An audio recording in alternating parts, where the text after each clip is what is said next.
महाराष्ट्र राज्य रस्ता सुरक्षा अभियानाच्या स्पर्धेची आज सांगता 11 जानेवारी ते 25 जानेवारी या पंधरवड्यात साजरा करण्यात आलेल्या महाराष्ट्र राज्य अभियानाबाबतच्या स्पर्धांच्या बक्षीस वितरण सोहळ्यासह सांगता करण्यात आली। हा बक्षीस वितरण सोहळा पद्मश्री डॉक्टर डी.वाय. पाटील सभागृहात साजरा करण्यात आला। जानेवारी महिन्यात झालेल्या या अभियानाबाबत चित्रकला, निबंधकला व घोषवाक्य स्पर्धांचे राज्यातील 36 जिल्ह्यांमध्ये आयोजन करण्यात आले होते। यात तब्बल 1.25 लाख विद्यार्थ्यांनी भाग घेतला होता।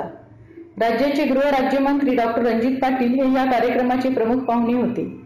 तर याचबरोबर आमदार मंदाताई म्हात्रे, नवी मुंबई महापौर सागर नाईक, के.एल. प्रसाद व सुरेंद्र पांडे आदी मान्यवर उपस्थित होते।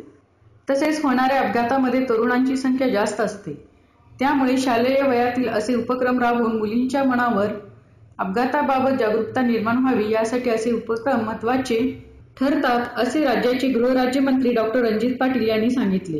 आजचा हा कार्यक्रम हा केवळ या जिल्ह्याचा नसून संबंध राज्यातनं सहभाग असलेला आजचा कार्यक्रम होता।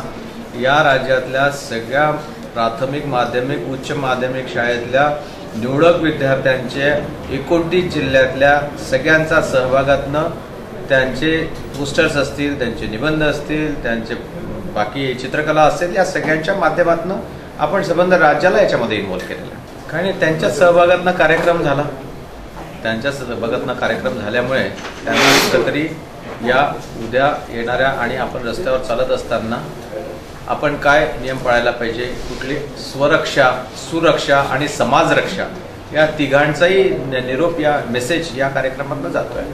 News by news 129।